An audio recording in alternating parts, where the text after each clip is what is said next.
My name is Thomas Reed, and I am 35 years old. I'm out here on a small honey farm in the Washington countryside where the constant, gentle thrum of the hives seems to vibrate right through the ground. A warm breeze carries the thick perfume of honey and mingles it with the scent of sun-baked dirt and dry grass. Every bee moves with such clear intention, a singular focus driving it from flower to hive, and I recognize that same drive in myself. I was once a man who lived entirely for his duty and for his family, a family that managed to shatter my heart more times than I could ever track. This quiet life, however, is not where my story began. My journey started years ago in a little town just outside of Seattle, a place where my youthful ambitions felt crushed under the weight of my responsibilities. I was the product of a middle-class upbringing on a street called Aspen Lane. In the autumn, the trees lining our road would erupt in a blaze of crimson that almost seemed to set our front porch alight. The house itself was a simple two-story structure painted white, enclosed by a wooden fence whose paint had long since surrendered to the weather. My father, Robert Reed, worked at a bank. He was a man of salt and pepper hair who was always dressed in faultless attire, yet his eyes held a permanent, chilly distance. It was as if he were constantly running calculations, weighing the value of everything and everyone around him. He was a tall, slender man, and a prominent hooked nose gave his expression a severity that always felt unnecessary, making the air around him feel thin. My mother, Eleanor, presented a complete contrast. She adored dressing in bright floral prints, her hair meticulously arranged in soft golden curls. You'd think she was the sunshine in our home, but her nature was anything but gentle.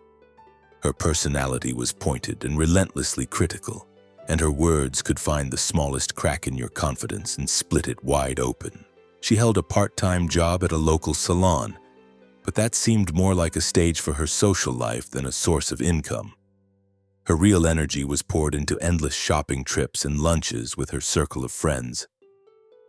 We weren't destitute, not by a long shot, but their constant frivolous spending created a knot of anxiety deep in my stomach that never seemed to loosen. I felt like we were living on a foundation of sand. My younger brother Michael was 4 years behind me. He was a quiet, intelligent boy with large, expressive eyes that would follow me around the house, soaking in everything I did as if I held all the answers.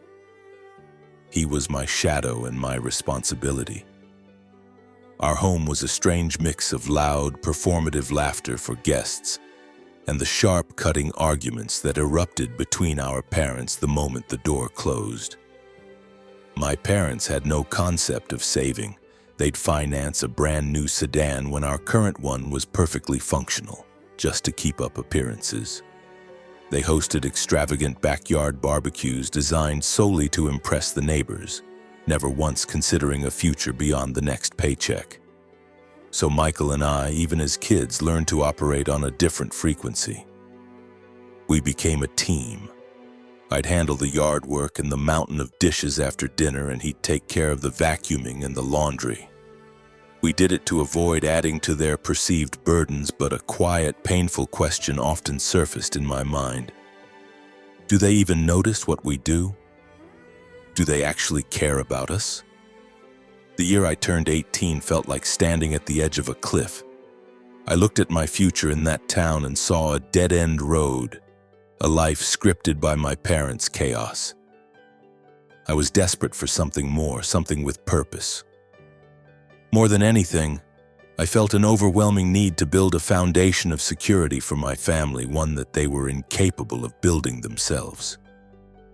The U.S. Army seemed like the only logical path, a way out and a way up. When I told my parents I'd signed the enlistment papers, the news landed with a quiet thud.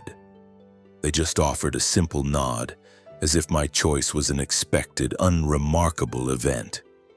There was no pride, no fear, just nothing. It was Michael who saved me in that moment. He was the only one who wrapped his arms around me, his small frame shaking slightly as he buried his face in my shirt. "You have to promise to be safe, Thomas," he whispered, his voice thick with emotion. I managed a weak smile, messing up his hair. "I'll be back before you know it," I promised him, a promise that felt heavier than I let on. I knew even then that the army wasn't going to be some grand adventure. The punishing days at boot camp pushed my body and mind to their absolute limits, leaving me bone-weary but also reshaping me into someone new. I was forged in that fire, emerging as a man who was disciplined and unexpectedly resilient.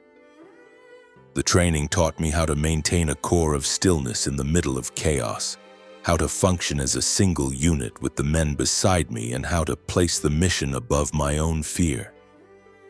My fellow soldiers, young men pulled from every corner of the nation, became a surrogate family.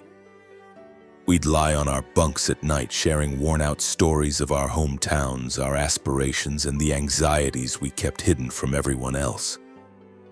I'd tell them about Michael, about his dream of attending a university, and a wave of pride would wash over me as I explained that I was the one who would make it possible for him. Every single month, I wired the bulk of my military pay back home. I viewed it as my sacred obligation to keep the family afloat, to cover the bills, and most importantly, to guarantee Michael could pursue his education without financial worry. My parents never once uttered the words, "Thank you," but I would quiet the sting of their silence by telling myself that their need for me was its own form of acknowledgement. Their letters and phone calls were never about my well-being. They were itemized lists of their latest problems. The power bill was higher than expected, the car had broken down again, or my mother absolutely needed a new outfit for some party. I never said no. I would send whatever they asked for, sometimes my entire modest check, leaving myself with just enough to scrape by.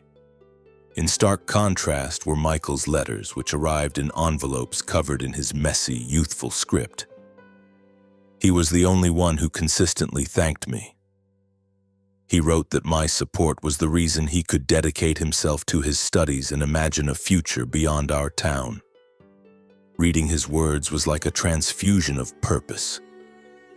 Those letters were my fuel, but then the ground began to shift beneath me. After my father took an early retirement, my parents' reliance on me transformed into total dependency. They both stopped working entirely, yet somehow their spending became even more audacious. How was this possible? A massive flat-screen television appeared in the living room. They started taking gambling trips to Las Vegas. Then came the ultimate blow. They took out a loan against the house for a major renovation, clearly expecting me to cover the payments. The phone calls started coming more frequently, their demands escalating. They weren't asking for help with necessities anymore. They wanted money so they could live a more luxurious lifestyle. I tried to reason with them, to explain that a soldier's salary wasn't infinite, but my mother just let out a cold, dismissive laugh over the line. "You're the oldest son, Thomas," she said, her tone leaving no room for argument. "It's your job to take care of this family." Her words felt like a blade twisting in my gut, slicing away at my self-worth, but I still sent the money. I just couldn't bring myself to say no. I'll never forget the time I came home on leave.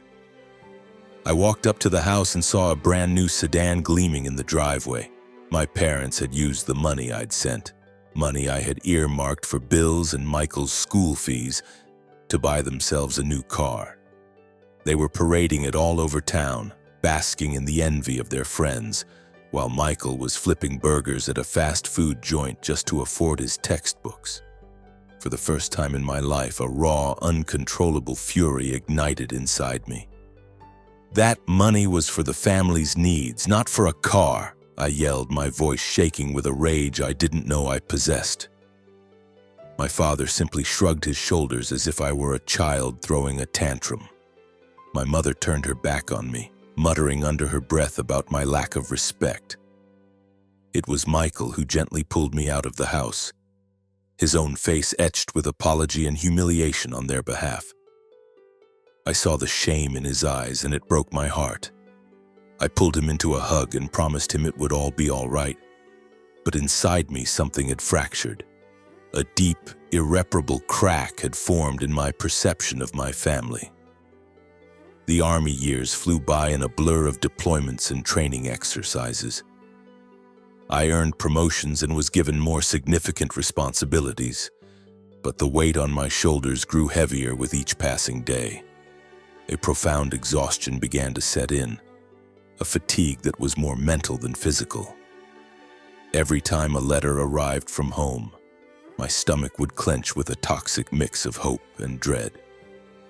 I'd hoped that this would be the letter where they finally changed, where they expressed some gratitude for my sacrifices. But the dread always won out. It was the suffocating fear that they would never see me as anything more than a human ATM. But I kept going. I pushed through the pain and the resentment for Michael, clinging to the vow I'd made to myself that I would not let our family disintegrate. I had no idea at the time that those difficult years were just the opening act, a quiet prelude to a hurricane that was gathering just over the horizon. My life, already crisscrossed with invisible scars, was about to be ripped open by a betrayal I could never have imagined. I was 27 years old and at the apex of my military career. That year I was deployed on a mission in the Middle East, a parched and perilous landscape where the only constants were the smell of smoke and the sound of gunfire. Our assignment was to shepherd a supply convoy along a desolate stretch of road, a route notorious for insurgent attacks. I'd run missions like this countless times before, and with each one I'd repeat the same mantra. Stay sharp, survive, get back to Michael, get back to your family. This time, however, something felt different. We set out on a blistering afternoon, the sun beating down with a brutal, oppressive heat that seemed to bleach the color from the sky. I was in the lead Humvee, my eyes scanning the map on my lap while my voice crackled over the radio, coordinating with the other vehicles in our column. My buddy Leo, a kid from Arizona who always had a goofy grin on his face, was in the middle of a long-winded story about a girl he'd just started seeing. I forced a laugh, trying to keep the atmosphere from getting too tense, but a persistent gnawing unease was twisting in my gut. The road was unnervingly silent. There wasn't a single person in sight, just the low moan of the wind as it swept across the endless sand dunes. And then it happened. A monstrous, deafening blast ripped the world apart. I heard Leo cry out my name, a single sharp syllable, and then the Humvee was airborne, flipping through the air before slamming back down onto the earth. In an instant, everything turned to pure chaos. Smoke and flames billowed around me, and the air was filled with the sharp, terrifying staccato of automatic gunfire. A white-hot, searing agony shot through my right leg, a pain so intense it felt like my body was being torn in two. Adrenaline took over. I managed to crawl from the mangled wreckage of the Humvee, dragging Leo with me, but he was limp in my arms. His eyes were open, staring sightlessly up at the empty sky. I screamed his name, shaking his shoulders, desperate for any sign of life, but he was gone. There was no response. The sand beneath me was turning dark, soaked with the blood pouring from my own leg, and the edges of my vision began to go black. I was losing consciousness. The last thing I registered before the darkness took me was the rhythmic thump, thump, thump of an approaching rescue helicopter and a voice faint and far away yelling my name. "Reed, hold on, son, don't you give up!" I came to under the harsh, sterile glare of fluorescent lights in a military hospital. The brightness so intense I had to squeeze my eyes shut. A doctor was standing by my bed, his expression somber. His voice was calm and measured as he delivered the news. My right leg had been amputated below the knee. A piece of shrapnel from the IED had shattered the bone and obliterated the muscle beyond any hope of repair. They couldn't save it, He continued talking, explaining that I'd be fitted with a prosthesis, sent back to the States, and medically discharged. I heard the words, but they didn't register. It was like he was describing a stranger's life. Me, Thomas Reed? The man who could run 5 miles without breaking a sweat, who could hump a 50-pound pack across the desert for days.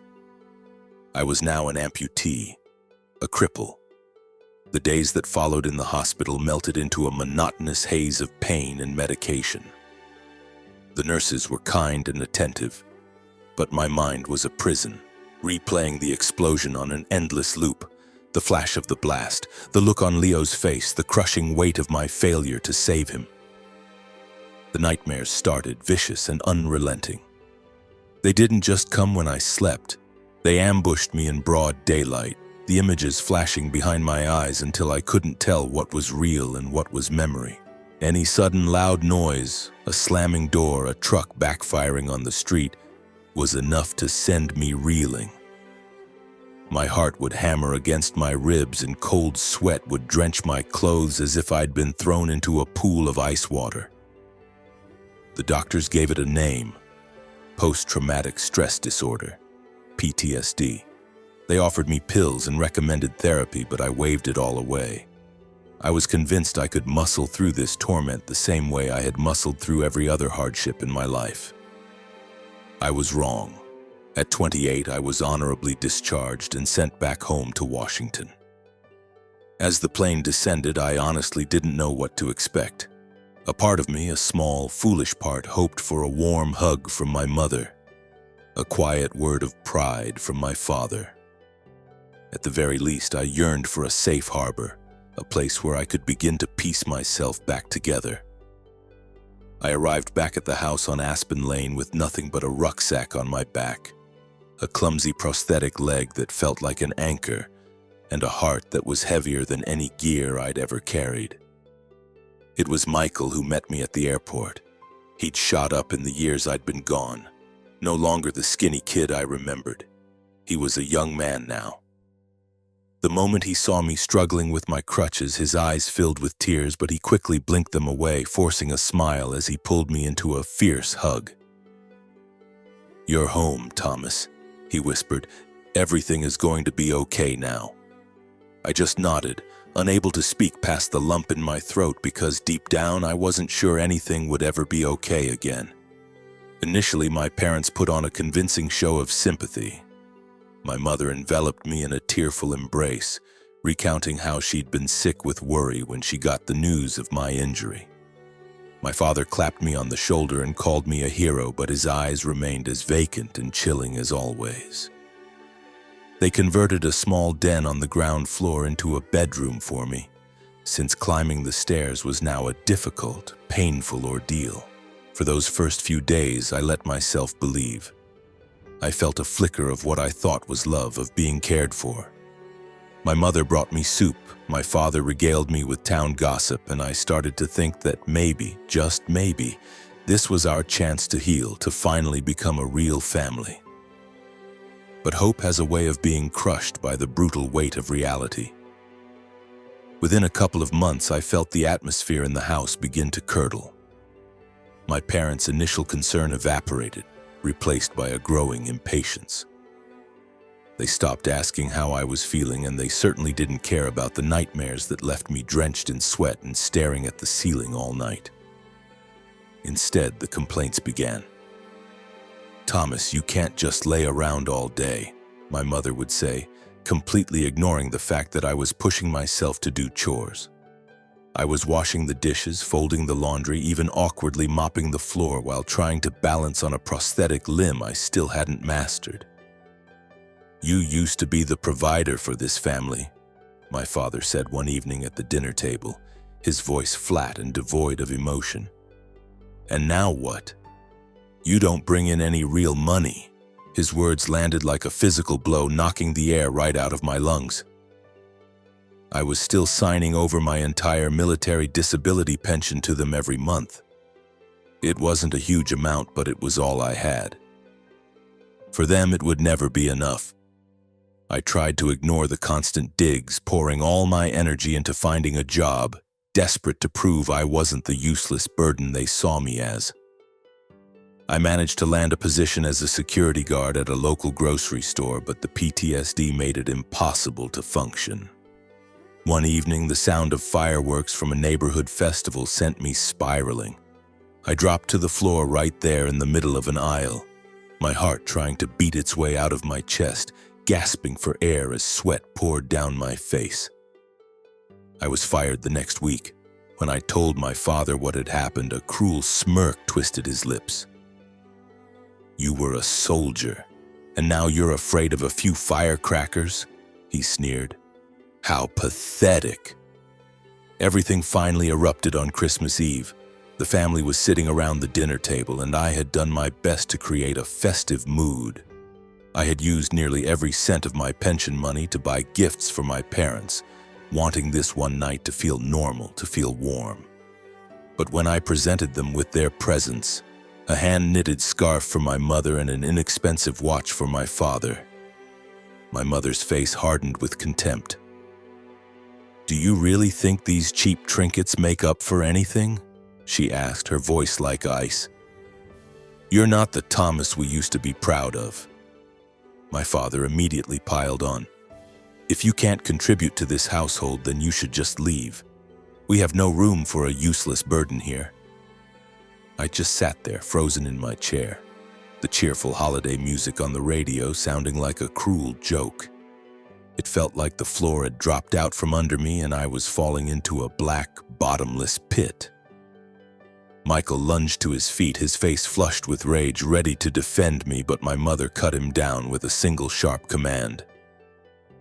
"Michael, you stay out of this. Your brother isn't a hero anymore." I locked eyes with my brother across the table and saw him shaking with a mixture of fury and powerlessness. I gave a slight shake of my head, silently begging him to let it go. I couldn't bear to make things worse for him. Later that night, I went to my room and packed my bag. It didn't take long. All I had was a rucksack, a few changes of clothes, and a single faded photograph of Michael and me when we were boys. I didn't raise my voice. I didn't beg them to reconsider. I just walked out of the house I had sacrificed my own body and my youth to hold together. The moment I stepped out the front door, the frigid night air hit me. A light snow was beginning to fall, dusting the ground in a soft white blanket, but I felt nothing. There was just a profound, hollow emptiness where my heart used to be. In one night, I had lost more than just a limb. I had lost my family, or rather the illusion of a family I had clung to for so long. I had no idea where I was going to go. I only knew I couldn't stay. Then a single thought broke through the fog of my despair. Grandpa Daniel. He lived by himself on a little honey farm out in the countryside, a few hours away. We had never been close. My parents had always made sure to keep their distance from him. But I had a faint, warm memory of him from the few times I'd met him as a child. I remembered a kind man with a gentle smile and hands that were rough and calloused from a lifetime of hard work. I sent a quick text to Michael assuring him I would be fine, and then I bought a ticket for the next bus heading south. As the bus pulled away from the station, I stared out the window, watching the festive Christmas lights of my hometown blur and then disappear behind me. I didn't shed a tear. I felt too broken for that. My heart felt like it had been ground into dust. I had given them everything I had, my youth, my health, a piece of my own body, all in the name of holding my family together.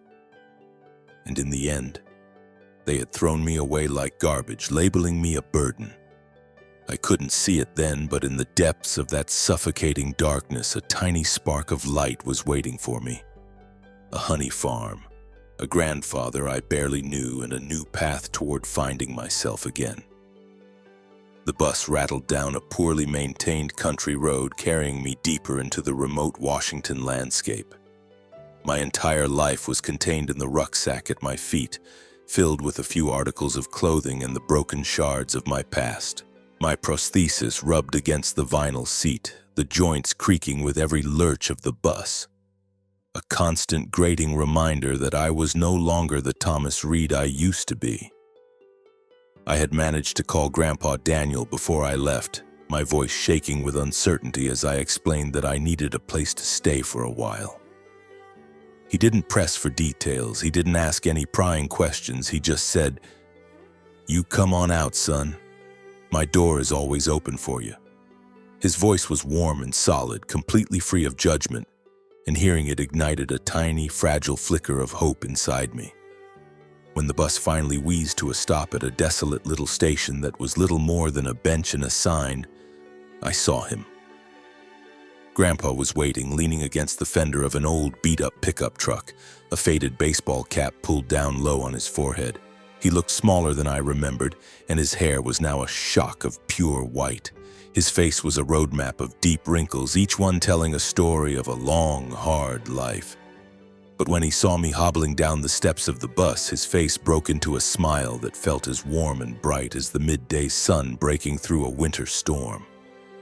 "Thomas, look at you, you're a man now," he said, his voice raspy as he stepped forward and wrapped me in a hug. I stumbled slightly, trying to keep my balance on the unfamiliar prosthetic, and returned the embrace stiffly. He didn't comment on my leg, didn't look at me with an ounce of pity. He just gave my shoulder a firm squeeze and said, "Come on, get in the truck. Let's get you home." Grandpa Daniel's honey farm was tucked away a few miles down a dirt road, nestled between rolling green pastures and a forest of towering pine trees. His house was a small, simple wooden structure, but it radiated a sense of warmth and comfort. A wide porch was lined with weathered rocking chairs and pots overflowing with colorful wildflowers, and all around the house were dozens and dozens of beehives neatly arranged in rows, humming with the tireless energy of their inhabitants. The sound was a constant low-pitched symphony of nature. I had never in my life pictured myself in a place like this, so far removed from the noise and chaos of the world, so far away from the ghosts of war and the fresh wounds of my family's betrayal. But as I stepped out of that old pickup truck and breathed in the sweet, earthy scent of honey and listened to the ceaseless hum of the bees, an unfamiliar feeling settled over me. It was a strange sense of peace, as if my battered heart had finally been given permission to rest, if only for a little while. Those first few weeks on the farm were a struggle. The nightmares followed me there, just as vivid and terrifying as they had been at home. I would jolt awake in the middle of the night, my sheets soaked with sweat, my heart hammering in my chest, absolutely convinced that I was back in the desert, surrounded by the acrid smell of smoke and the deafening roar of gunfire. Grandpa must have heard me crying out in my sleep. He never disturbed me, never knocked on my door to ask what was wrong. Instead, I would find a steaming mug of herbal tea waiting for me on the porch railing the next morning. One day, I finally worked up the courage to ask him why he never mentioned my night terrors. He stopped what he was doing and looked at me, his gaze filled with a profound and quiet understanding. "Thomas," he said, his voice gentle, "every man's got his own war to fight. I can't fight yours for you, but I can damn well stand beside you while you do." His simple, honest words hit me with such force that I felt my throat tighten, and I had to turn away so he wouldn't see the tears welling in my eyes. Grandpa Daniel was a man who spoke little, but every word he uttered seemed to carry immense weight. He began to teach me about the farm, telling me how he had taken up beekeeping as a young man, shortly after my grandmother passed away. "Bees are extraordinary creatures," he told me one morning, his eyes shining with genuine passion as he showed me how to inspect a hive. "They work in perfect harmony. There's no selfishness, no one left behind. If you learn to really listen to them, that humming will teach you a thing or two about how to live." I didn't completely understand what he meant at the time, but I started to work alongside him. I learned how to check the hives for disease, how to replace the wooden frames heavy with honeycomb, and how to handle the bees with a calm, steady hand. The work was methodical and required a deep well of patience, but I found that it had a strangely therapeutic effect on me. The constant rhythmic drone of the hives became a kind of meditation, a soothing sound that helped to quiet the screaming memories in my head. One evening we were sitting on the porch sipping coffee and watching the sky bleed into shades of orange and purple as the sun went down. Out of the blue, Grandpa started talking about my father, Robert. "Your dad. He wasn't always the way he is now," he said, his voice thick with a sorrow that felt ancient. "But after he married your mother, Eleanor, something in him changed. They started living only for themselves, for appearances. They took all my savings, everything I had put away, and burned right through it." He paused, his gaze lost somewhere in the distance. "I forgave them, of course, but I never forgot." I was floored. I had never known this part of the story, that my parents had betrayed their own father, stealing the money he had worked his entire life to save. But as I looked at Grandpa, I saw no anger in his eyes, no bitterness in his expression. He just offered a sad, gentle smile, stroking the old calico cat that was purring in his lap. "Life's too short to be lugging around a sack full of grudges, Thomas," he said quietly. "You've got to learn how to put it down." His words echoed in my mind for days. I realized that since the night I'd left home, I had been carrying my own sack of anger and pain, and it was growing heavier with each passing day. Every time I allowed myself to think about my parents, a crushing weight would settle on my chest, making it hard to breathe. But here, on this quiet farm with my grandfather, I started to feel a shift inside me. It wasn't forgiveness, not yet. It was something else, a sense of release. I felt myself being freed from the crushing weight of their expectations, freed from the burdens that I had willingly shouldered for far too long. The daily rhythm of the farm work slowly, steadily became a kind of medicine for my wounded spirit.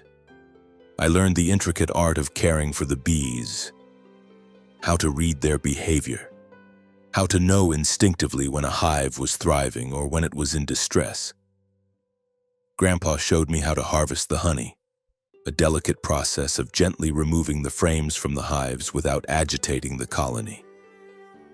I'll never forget the first time I lifted a frame from its hive. It was heavy with honey, the golden liquid shimmering and glowing in the afternoon sun. In that moment, holding that perfect, beautiful creation, I felt a surge of pure, uncomplicated joy. "You did good, son," Grandpa said, and it struck me that those were the first words of praise I'd heard in years that didn't come with strings attached. But my healing wasn't a straight line. There were days when the PTSD would roar back to life, fierce and merciless. One afternoon I was out in the field and the sudden roar of a low-flying crop duster overhead sent me into a full-blown panic attack. I dropped the hive frame I was holding and it shattered on the ground. I collapsed, curling into a ball, my hands clamped over my ears, gasping for breath as the world spun around me. Grandpa came running. He didn't say a word. He just knelt beside me in the dirt and placed a steady, reassuring hand on my shoulder, waiting patiently until the storm inside me passed. "I'm okay," I mumbled, my voice raw with shame at my own weakness. But he just shook his head. "Nobody expects you to be strong all the time, Thomas," he said gently. "All anyone can ask is that you keep trying. That's more than enough." Gradually, almost without realizing it, I discovered a genuine passion for beekeeping. I began devouring books on the subject, fascinated by the complex ways bees communicate, how they fiercely protect their colony, and how they work together to endure the brutal winters. I saw a reflection of my own struggle in them. Just like the bees, I was fighting to survive, not just the horrors of the war, but the deep, invisible wounds in my heart. With each passing day, I felt a little bit of my strength returning. The ache in my leg when a cold front moved in was a constant reminder of what I'd lost, and the nightmares still visited me from time to time, yanking me back to the heat and the dust of the desert. But their hold on me was weakening. Grandpa Daniel didn't just teach me about bees, he taught me about life.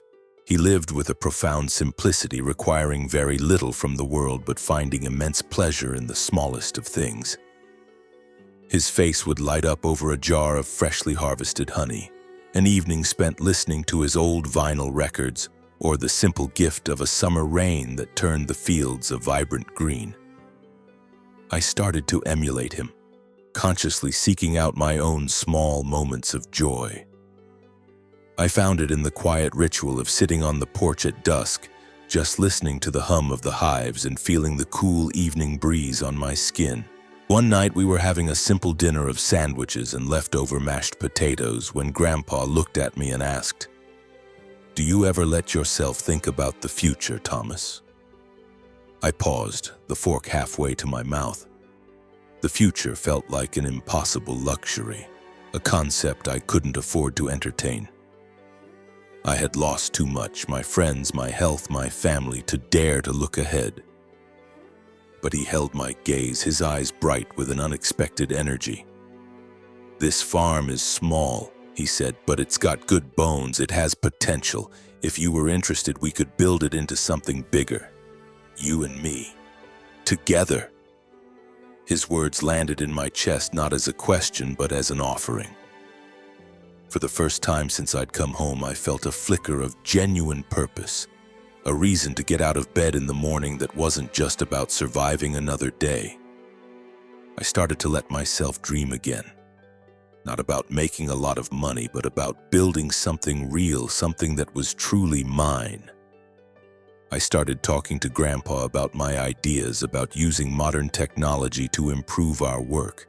I told him about sensors that could monitor the health of the hives from a distance and automated equipment that could make harvesting the honey more efficient. He listened intently, a slow smile spreading across his face. He just laughed and nodded. "You go for it, son," he said. "I believe in you." Those simple words felt like a match being struck in the darkness of my heart, a small flame that promised to grow. In the months that followed, I threw myself into the project. I became a student again, reading everything I could find about modern apiary technology, spending hours watching tutorial videos online, and even reaching out to a few apiculture experts at the state university. I started small, experimenting with simple sensors to track the temperature and humidity inside a few of the hives. The first time one of those sensors sent an alert to my phone, warning us that a colony was in distress, Grandpa and I were able to intervene and save the hive before it collapsed. He slapped me on the back, a booming laugh echoing across the field. "You're still a soldier, Thomas," he said, his eyes twinkling. "Always finding a way to win the battle."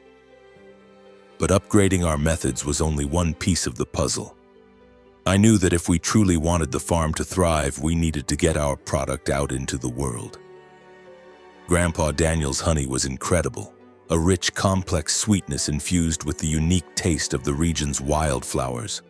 But he had always just sold it to a few neighbors, often trading jars for fresh vegetables or a loaf of bread.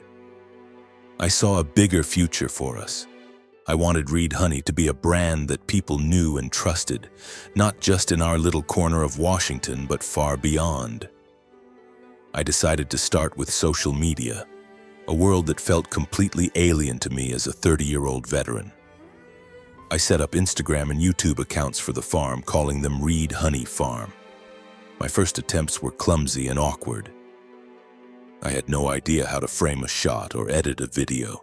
I can still picture that first time I tried to film Grandpa working. I held my phone up to record him as he harvested honey, but my hands were shaking so badly that the final footage was just a jittery, unfocused mess. I felt a flash of my old frustration, but I refused to let it defeat me. I kept at it. I taught myself how to use simple editing software, and I started writing short, descriptive posts about our daily life on the farm and the process of beekeeping. I also began to share a little bit of my own story, the story of a veteran who was finding a new sense of purpose among the bees. I didn't go into the raw details of my trauma or the painful story of my family's rejection, but I wrote honestly about my journey of healing, about how the steady, peaceful hum of the hives was helping me find my way back to myself. At first, my posts and videos got very little attention, just a few views here and there from neighbors and some of Grandpa's old friends. But then one evening I posted a short clip of Grandpa and me checking the hives as the sun set behind the trees. For some reason, that video struck a chord. Someone shared it in a large online group dedicated to organic farming, and overnight, it exploded. We woke up to hundreds of thousands of views.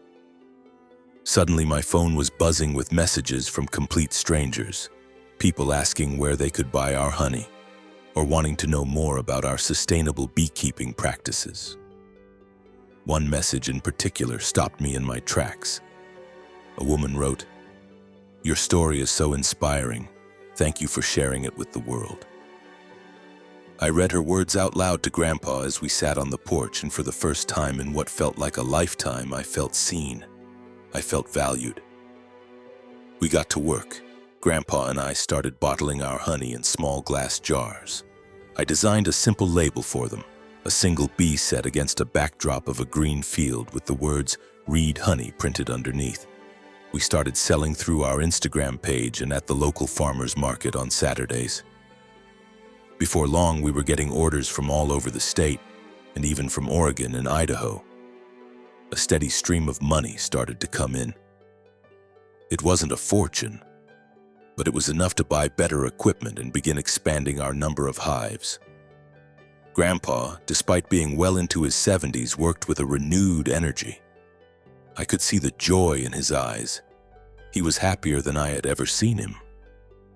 "You've made an old man's dream come true, Thomas," he told me one night as we sat at the kitchen table counting up the month's earnings. I just shook my head. "No, Grandpa," I said. "I'm just helping you carry your dream forward." Within a year, our little honey farm had grown into something I never could have imagined. We even had to hire 2 part-time employees to help with the workload. We brought on a young woman named Chloe who was passionate about organic agriculture, and a guy named Ben who had years of experience working on a neighboring ranch. They brought a fresh, youthful energy to the farm. And for the first time, I started to feel like what we were building wasn't just for Grandpa and me. It was becoming a small, thriving community. We had built a real brand. Reed honey was a popular item in specialty food stores all over the region, and we were regularly shipping orders to California, Oregon, and even a few small shops up in Canada. But the success wasn't really about the money or the scale of the operation. For me, the real victory was the slow, steady process of reclaiming my own confidence, of rebuilding my sense of self.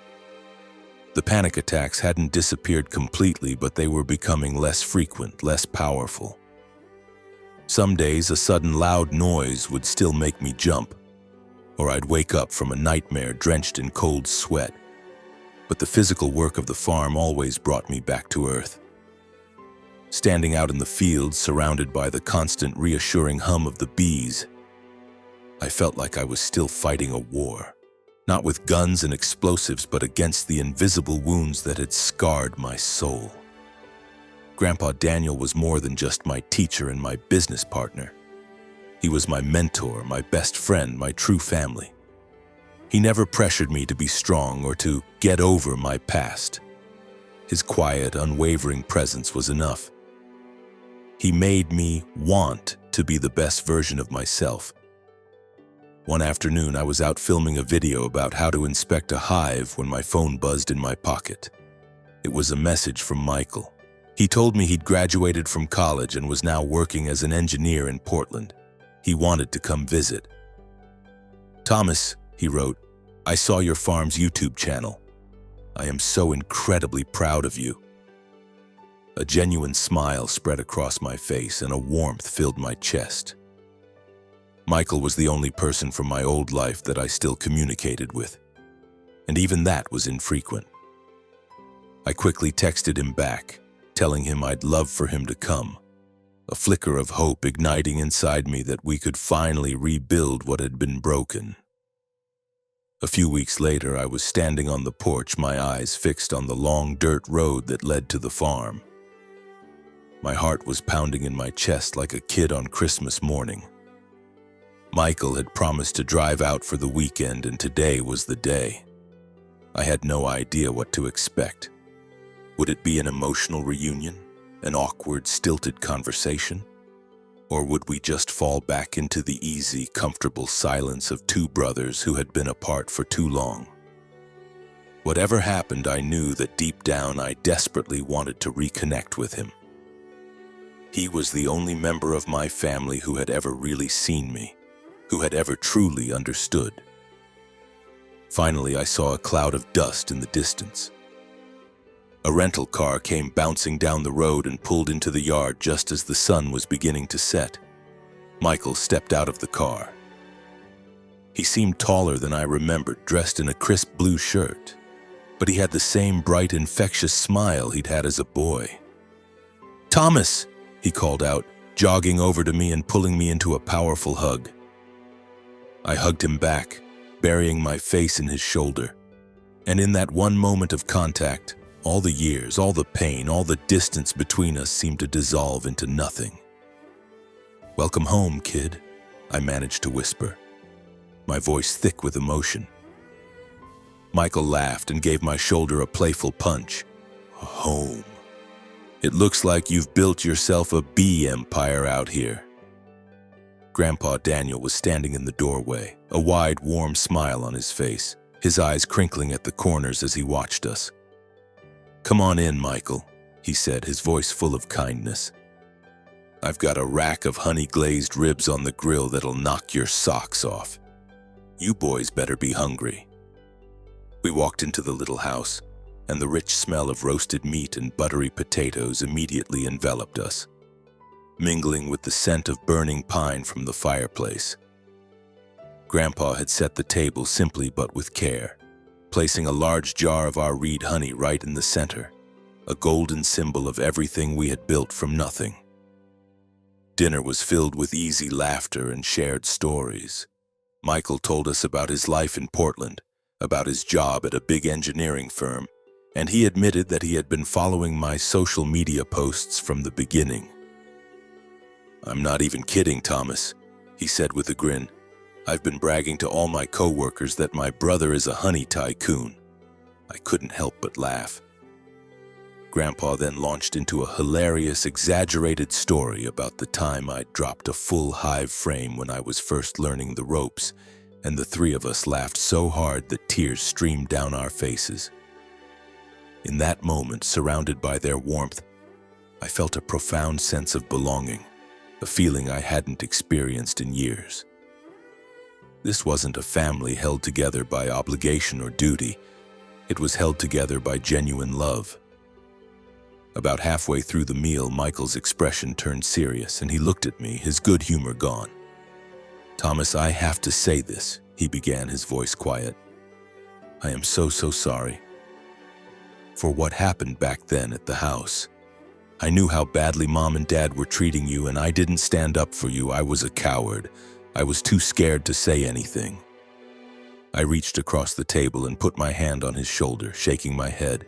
"Michael, you were just a kid," I said, my own voice thick with emotion. "You did what you could. I have never, not for 1 second, blamed you for any of it." He nodded, his eyes glistening, and I knew that in that moment the old wound between us had finally begun to close. Grandpa, as always, had been listening quietly. He looked at the two of us, his eyes shining with pride. He raised his glass of homemade apple cider. "A toast," he said, his voice raspy. "To broken things being mended, and to old hurts finally fading away."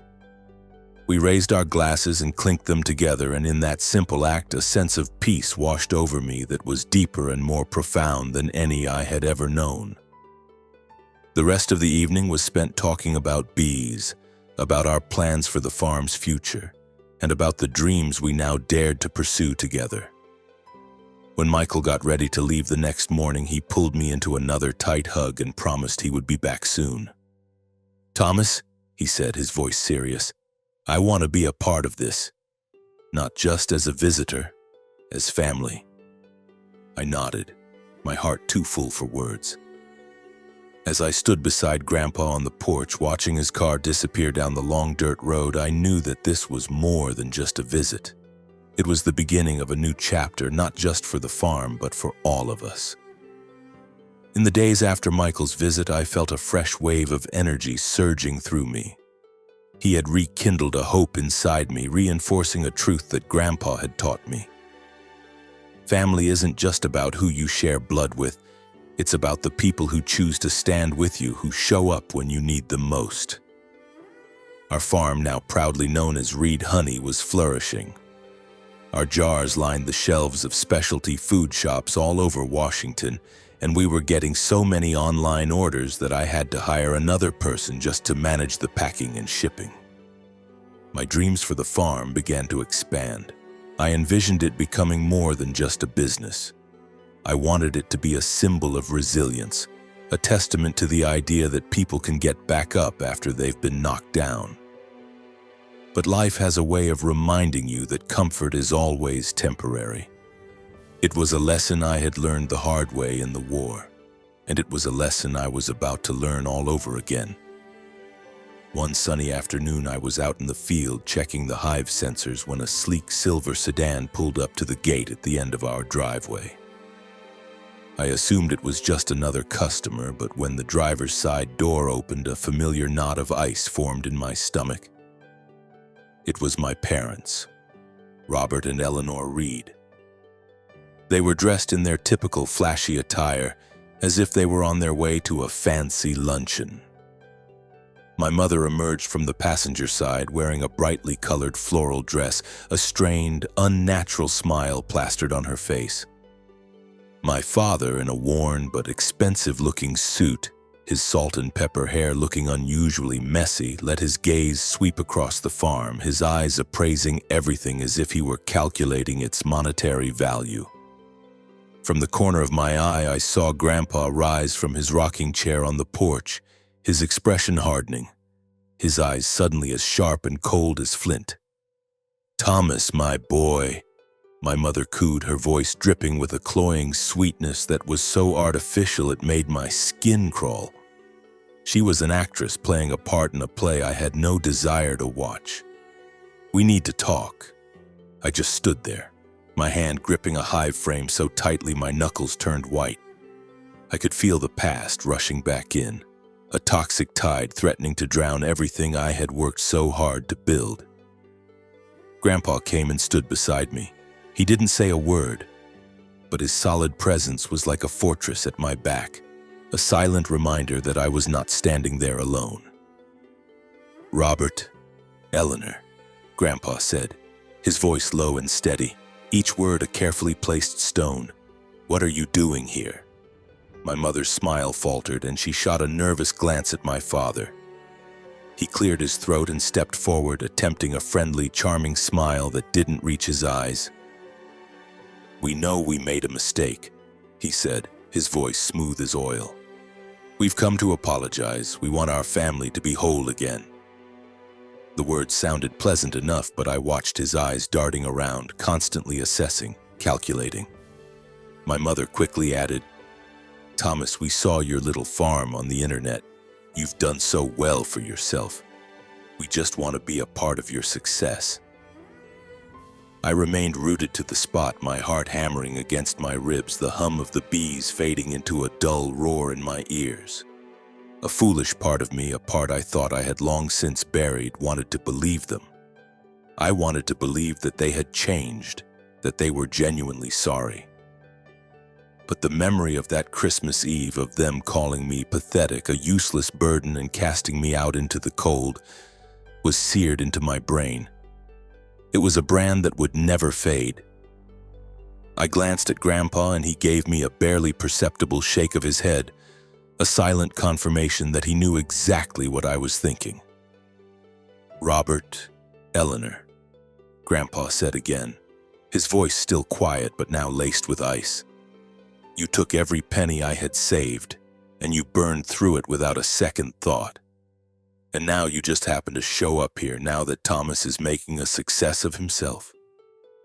Did you really think I wouldn't see right through this pathetic little act?"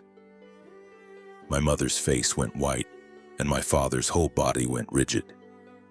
"That was a long time ago," he stammered, his voice losing its confident edge. "We made a mistake. We just want to make things right." A hot wave of rage washed over me, but I took a deep, steadying breath, determined to keep my composure. "Dad, Mom," I said, my voice surprisingly calm and firm. "I spent my entire youth taking care of you. I sent every spare dollar I had back home. I sacrificed everything I had for this family.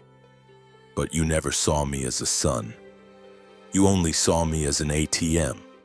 And when I was broken, when I needed you the most, you threw me out like I was nothing."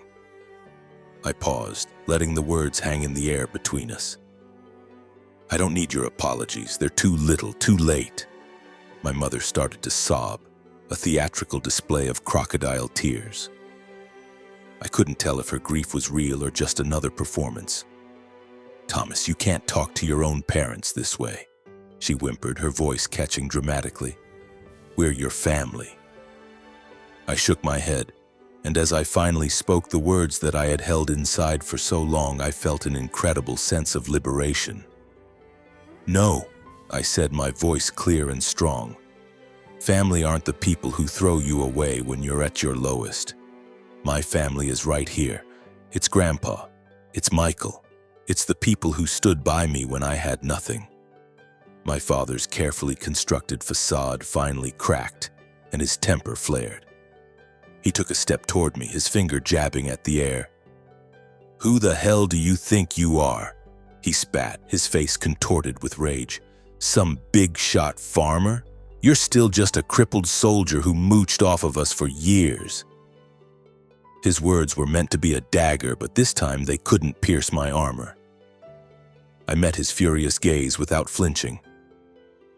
"I'm Thomas Reed," I said, my voice steady. "I'm the man who built this farm from the ground up with my grandfather. I don't need your approval to know my own worth." Grandpa put a hand on my shoulder, his grip firm and reassuring. His eyes never left my parents' faces. "Robert, Eleanor, it's time for you to leave," he said, his tone leaving no room for argument. "And don't come back." My mother opened her mouth to protest, but my father grabbed her arm and pulled her toward the car, muttering something under his breath about what a waste of time this was, as their silver sedan sped away, leaving a cloud of dust in its wake. I felt a massive weight lift from my shoulders. The anger was gone. All I felt was a profound sense of relief, as if I had finally severed the last toxic tie that bound me to my past. But that wasn't the end of the story. A few weeks later, Michael called, his voice buzzing with an excitement I hadn't heard in years.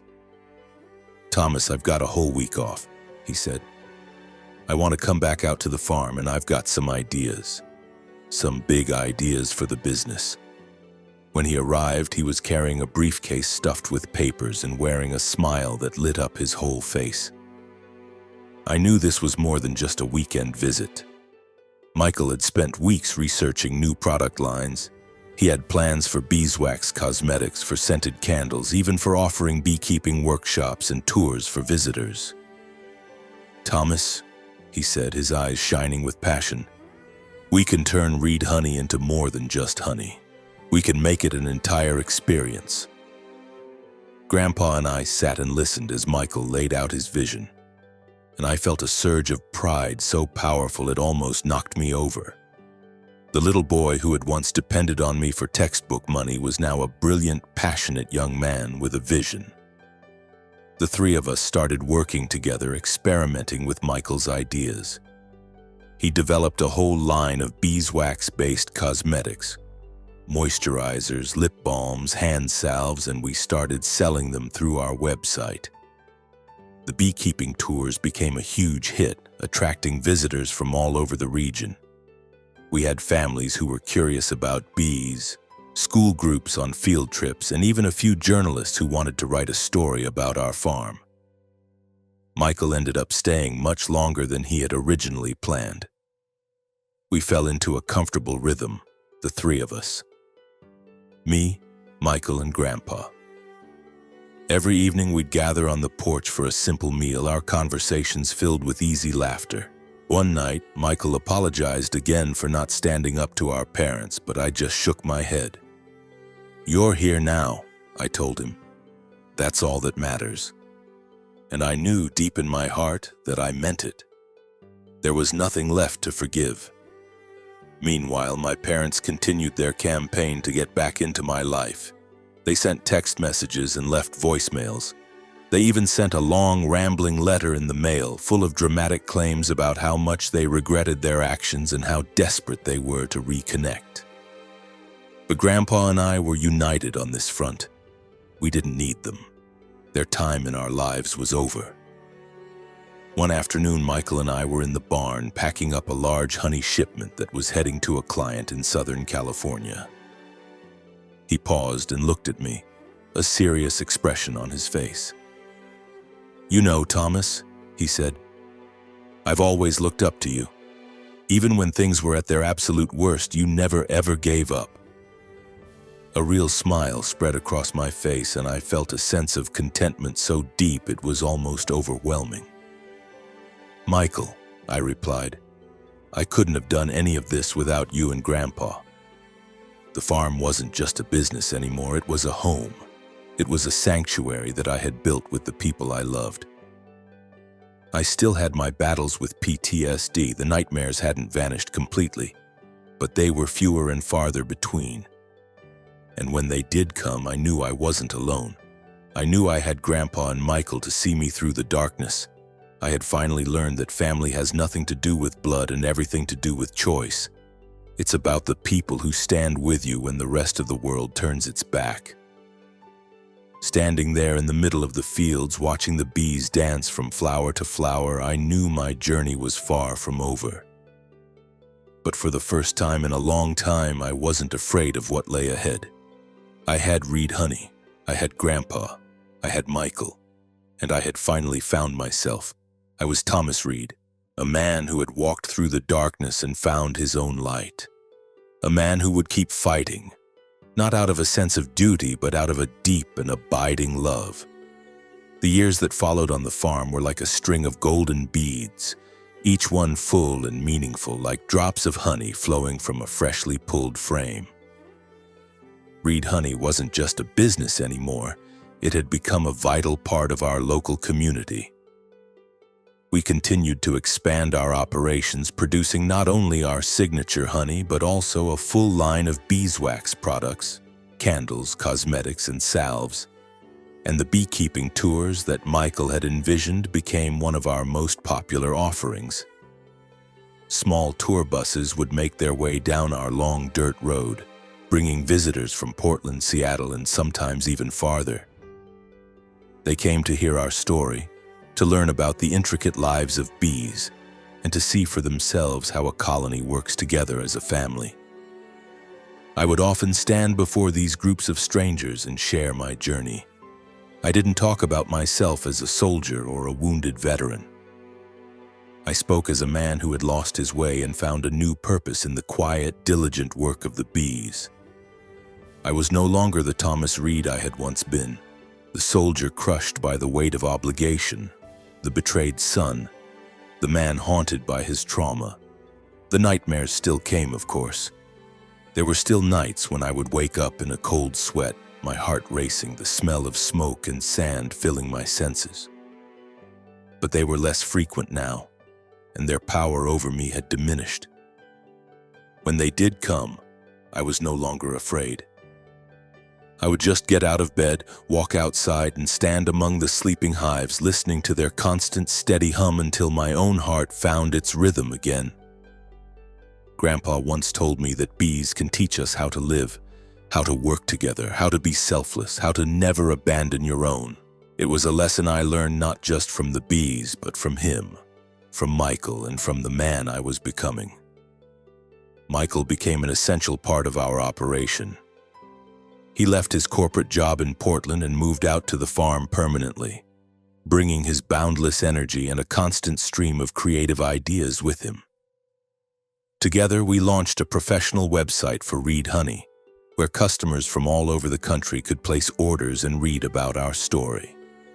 It was also Michael's idea to build a small farm stand, a place where visitors could buy our products and sit at a picnic table with a cup of honey-sweetened coffee.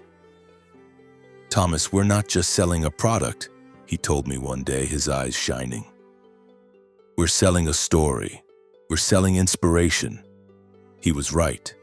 Every jar of honey we sold, every candle we poured, every tour we gave, it was all a part of our shared journey. A story about overcoming pain, rediscovering passion, and building a family on a foundation of love and trust. Grandpa Daniel, now well past 75, was still the heart of the farm. He loved to sit in his rocking chair on the porch and watch Michael and me buzzing around. And he would often tease us about all the racket we were making, claiming we were disturbing his bees. But I could see the immense pride in his eyes whenever a customer would rave about our honey, or when a local newspaper would run a feature story on Read Honey. One afternoon, he called me over and handed me a dusty old wooden box. Inside, I found a worn notebook filled with his elegant handwritten notes on beekeeping. Notes he had taken as a young man. Tucked between the pages were scraps of paper where he had scribbled down his own youthful dreams of expanding the farm. "I never thought I'd live to see this day," he said, his voice choked with emotion. "But you and Michael, you made it happen, Thomas." I pulled him into a hug, my heart swelling with a warmth I couldn't put into words. I knew in that moment that this was the greatest gift I could ever give him. The chance to see his own dream become a reality. But our life wasn't a fairy tale. My parents, Robert and Eleanor, didn't just disappear. They continued to harass us, sending messages, leaving voicemails, and they even managed to get themselves interviewed for an article in a local paper, shamelessly claiming to be the inspiration behind my success. I read the article, saw the quotes where they talked about how they had always supported me, how proud they were of their son, and I just shook my head with a sad, bitter smile. When Michael saw the article, he was incandescent with rage. He wanted to drive into town and confront them, but I stopped him. "They're not worth our energy, Michael," I told him. "They're not our family, not anymore." Grandpa, who was sitting nearby, nodded in agreement. "Let them live with the choices they've made, Thomas," he said quietly. "You've got us, that's all that matters." After that, we made a clean break. I blocked their numbers, deleted their messages without reading them, and made a conscious decision to focus only on my present and my future. I was surprised to find that when I thought of them now, I no longer felt that familiar surge of anger or the deep ache of betrayal. Grandpa had taught me that holding on to resentment is like carrying a heavy stone in your pocket. It only weighs you down. I was ready to let it go. My family was here on this farm. It was Grandpa and Michael. It was Chloe and Ben, the two young people who worked alongside us every day. It was the customers who sent us heartfelt thank you notes for a jar of honey or for sharing my story. I had learned that family is defined by loyalty and love, not by blood. It's the people who choose to stand with you in the storm, not the ones who only show up to enjoy the sunshine.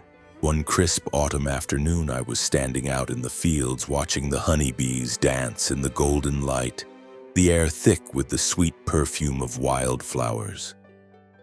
I looked at the neat rows of hives, at the tireless, purposeful movement of the bees, and I felt a sense of profound peace.